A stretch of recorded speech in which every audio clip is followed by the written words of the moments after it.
back for a Sunday intuitive collective reading. Hello, hello. Hello, YouTube. Hello, YouTube. Hello, TikTok. My name is Christina. I'm an intuitive reader. And we're doing a Sunday intuitive collective reading. And I hear a echo. How do I stop that?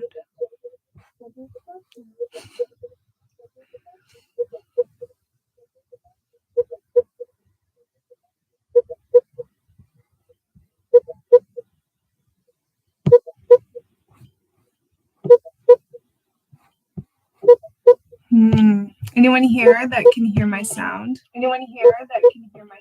Oh, I see. That should have clipped it. Okay. Okay, hey everybody. So again, I'm an intuitive reader doing a collective reading with the Earth Magic cards. It's a study. I do one card reading a week for the collective. And yeah, we're doing it live because it is a step up in my personal growth. Challenge myself a bit with doing it live. So thanks for being here. I am going to just give these cards a bit of a shuffle and give some people some time to get in. And yeah, hope everyone's week was good.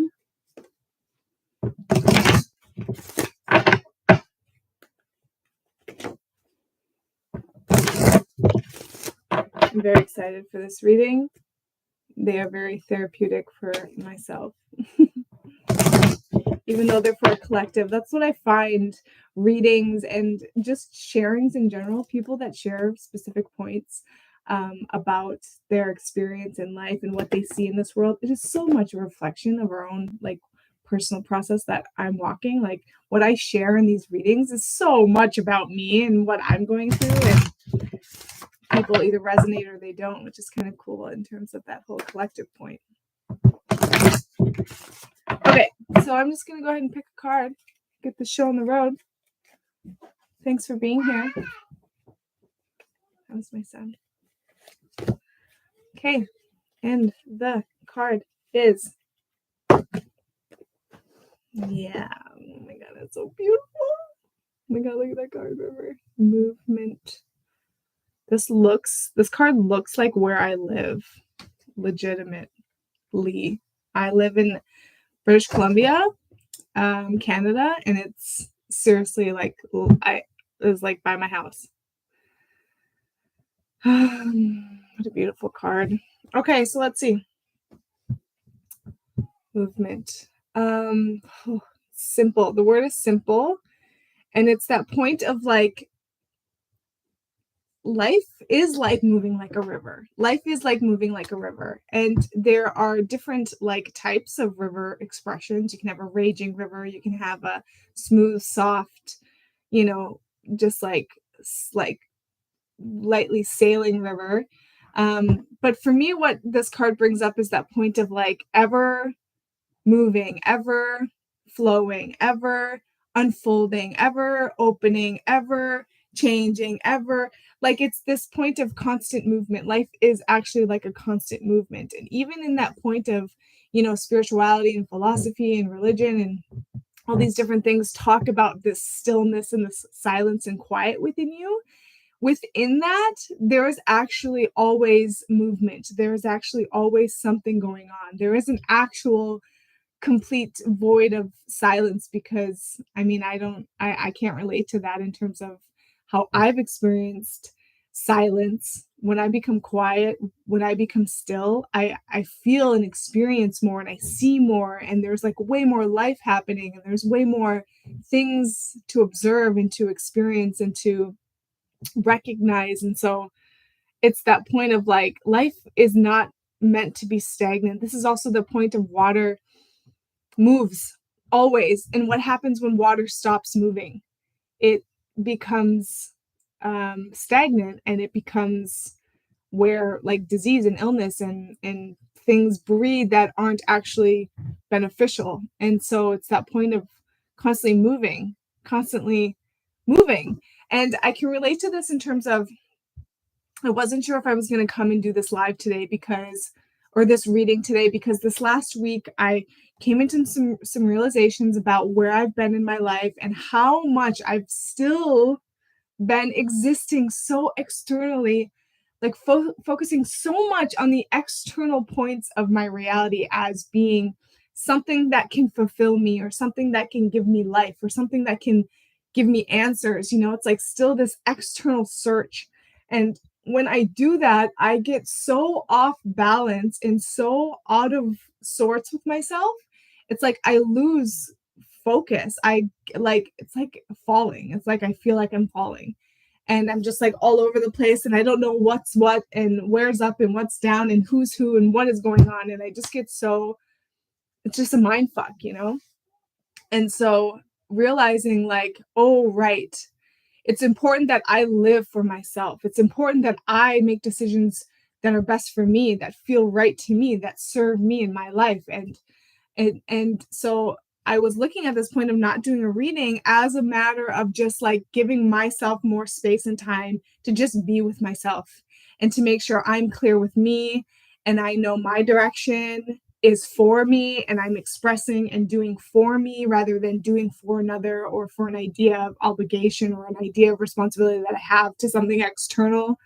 So I was looking at not doing this live, and then I decided to do it anyway because it is nourishing and fulfilling for me. This is something that serves me, and I hope that it resonates and other people get support from it. But ultimately, this is something I do for myself. So it's that point of movement. Like, even though I wasn't sure I wanted to do it, in the end, I did want to do it because it's something that serves me. And so it's that movement of serving myself, honoring myself, recognizing myself, giving myself the actions and the expressions that fulfill me and that give me life. And I feel like when we are doing that for ourselves, we have more to give to other people, because now we're not in a need position from other people, or a need position, or like expectation position from other people. We can just give unconditionally because we're filled within ourselves. So I hope that makes sense. But yeah, so it's just that point of like movement. Things constantly move. And then obviously the image too is like this serene area landscape of this river, just like cutting through the mountains and just flowing through. And it's like this point too of like, you don't always know what's around the river bend. Anyone seen Pocahontas? You don't really know what's around the river bend, but it's like that point of trusting too. Like we don't know the answers. We're not, maybe don't know what's ahead for us, or there's uncertainty of what's to come. But it's like, look at what I am immersed in when I'm just here in this moment. I am on this beautiful river amongst this beautiful mountain with the sun on my skin. It's just like that point of like, I don't need to know what's ahead. I don't need to know what's coming. I don't need to know what I'm going to do tomorrow, even, because I have this moment where there is all the beauty and all the life and all the abundance and all the resources I need. Everything is actually here. So when I just fully embrace this moment, I am fulfilled. When I fully embrace this moment, I'm not needing anything. When I fully embrace this moment, I'm not attached to anything. I have nothing weighing on me. I'm not carrying any baggage. I'm free. I'm free in this moment when I let go of everything else as a point of believing that I need to know something, or I need to figure something out, or I need to obtain something, or I need to create this thing that is going to give me some fulfillment. It's like, no, actually, I'm here. I'm in my body. I have my breath. I have some water. Like, I'm good. What more do I need? And why do I believe I need more than that? Which I'm not saying like, don't, strive for more, but just that point of like, I can fully accept what I have here and not need anything more in terms of knowing what's going to happen. Where am I going? What is this all about? It's just like fully embracing the moment here. Goku Milla facts. Yeah, thanks. So yeah, that's what I see here. It's just that point of fully embracing you. And even like a river sometimes hits those choppy waters and those rough patches where there's all these rocks under the surface that you didn't see coming, and all of a sudden you're just choppy and churning all over the river. Like, even that is like, it will pass. The river will calm down again. There will be calmer waters again.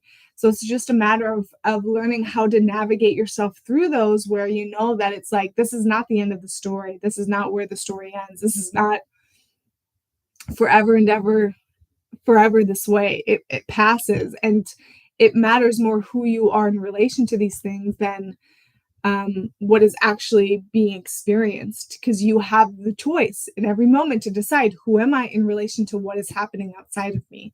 Who am I in relation to my life? Who am I in relation to my relationships? Because I hold the key in terms of ensuring that I'm choosing to like trust life and to trust myself and to trust what is here, that everything is good, everything is okay. There's nothing directly in front of me, nothing that is problematic of nature. And it's like recognizing that and just like being willing to just fully embrace that. And even when you go through tough times and choppy waters, it will pass. you know yeah, totally agree, Goku. Most important things in life are free, like all of our senses. Indeed. I think that it is important that we recognize that like we can create a world that is best for everyone, where everyone's survival needs are met, because that's not currently happening. But in terms of where we are at this stage, as things currently exist, it is totally embracing the fact that most of us are in a position to live in a way where we recognize the true value of life, which is not in money and it's not in anything external. It is us and our bodies and our breathing and the miracle of life that is actually here. And so it's like, if we put everything aside, we are truly so empowered to do so much in every moment by simply letting go of a lot of the excess baggage and ideas that we think we must do or have to do, or obligations we force ourselves into.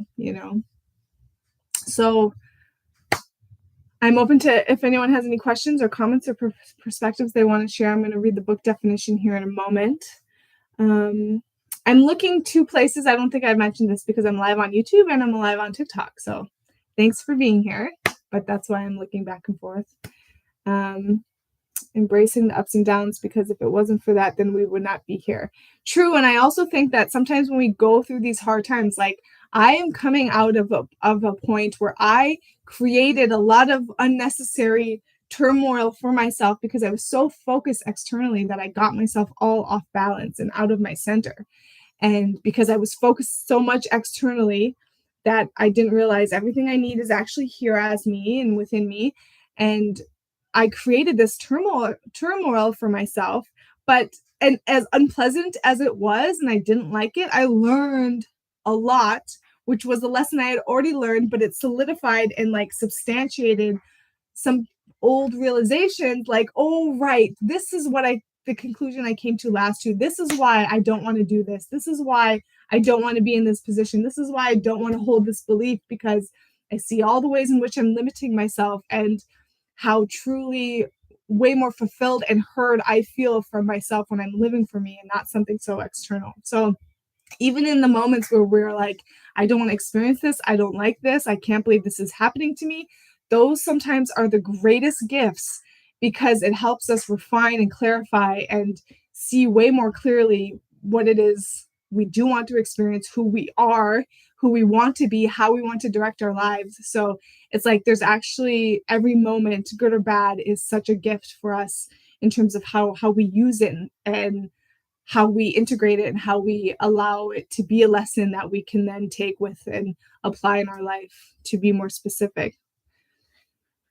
True, yeah, a lot of things were created by our parents, but also like, we're here now, so it's up to us to make the most of it, like, yeah, I think that, sins of the fathers, we get things passed on generation through generation, but ultimately I'm here. This is what I experienced. This is all my responsibility. This is my life. This is how I interact with people. That's all my responsibility. I can't blame my parents. I can't blame society. I can't blame the world. I can't blame the government. I can't blame anyone. There is no blame. It's just responsibility. How do I want to direct myself and experience my life and create my life? So let's read the book definition to get a little more perspective or additional perspective or expanded perspective. River. 22.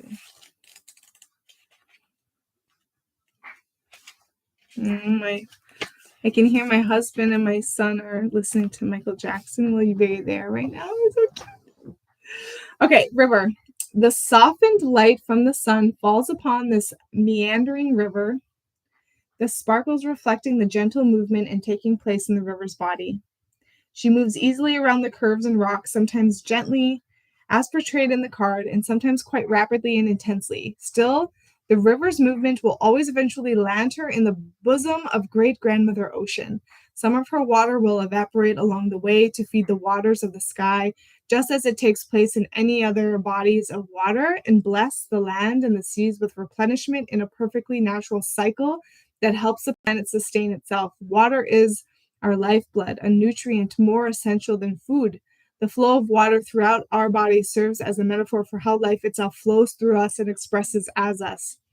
Fighting or blocking the flow of your life force can lead you to feeling spiritually void and disconnected from source. Source can also be God, the universe, life, you, your higher being, whatever you want to call it.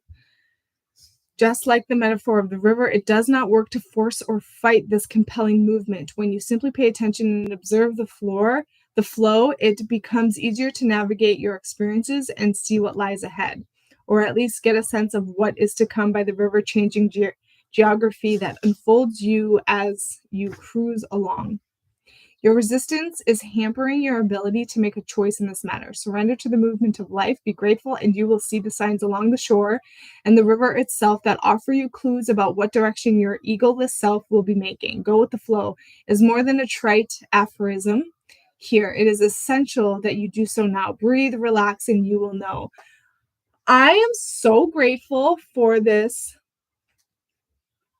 book because I feel like it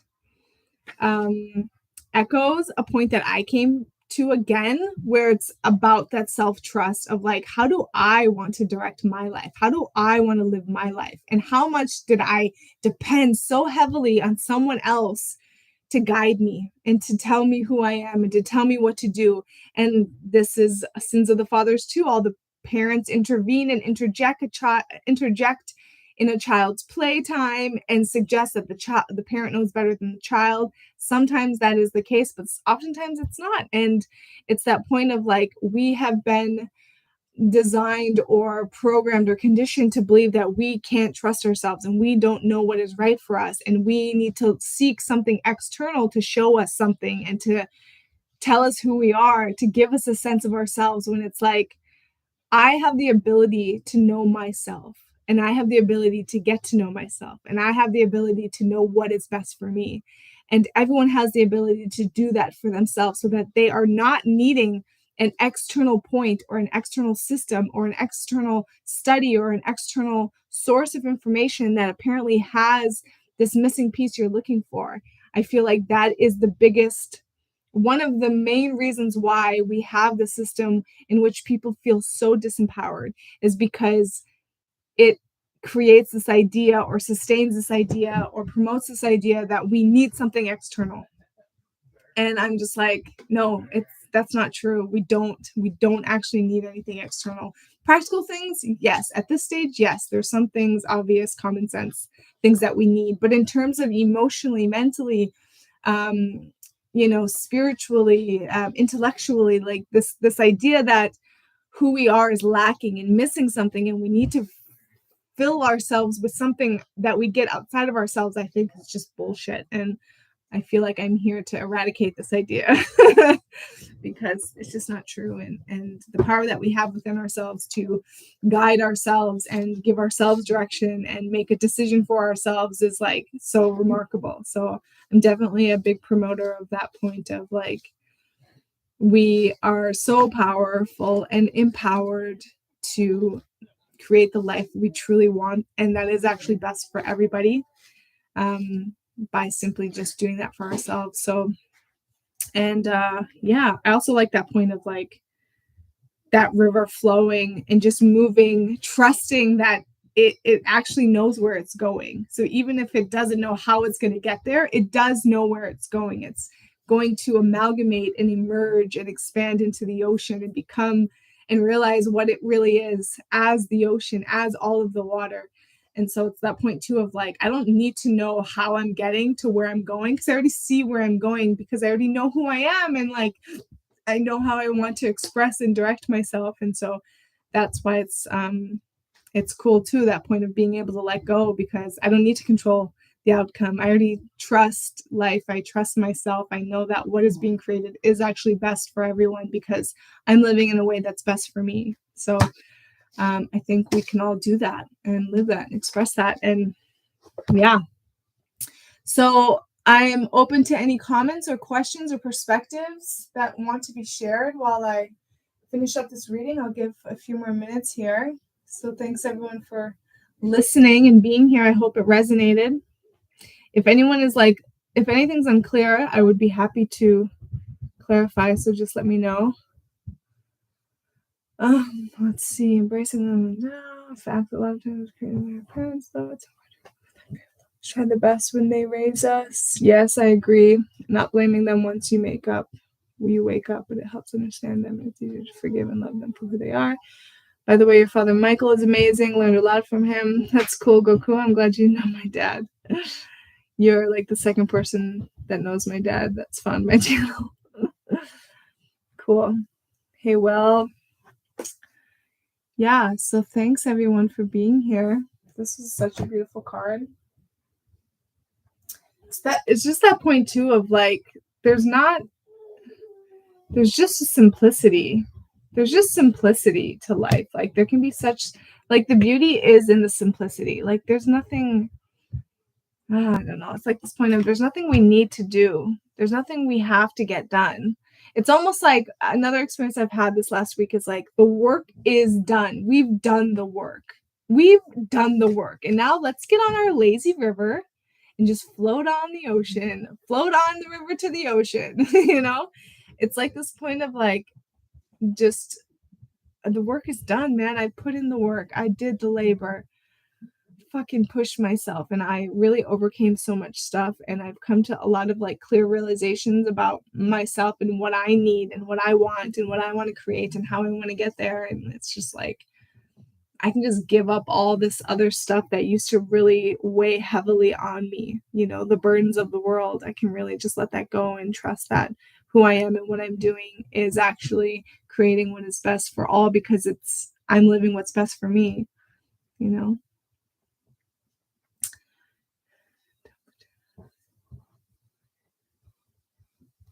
Yeah. Okay, well, final call. The final countdown. What's everyone doing on this Sunday? I'm going to go get some coffee and go have a little play sesh with my son and my partner.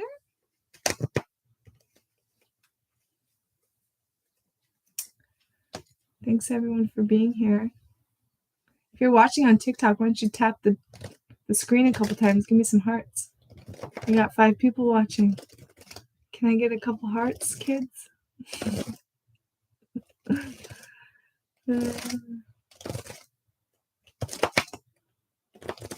Okay, well, I'm going to end it here on YouTube. So thanks for being here. Thanks for watching. Thanks for walking with. I hope that it resonated. And yep, if you have anything further to share, definitely comment and let me know. I would love to hear from you guys. So take care. Thanks for being here, Will and Goku Mila. Bye. TikTok, it's been real.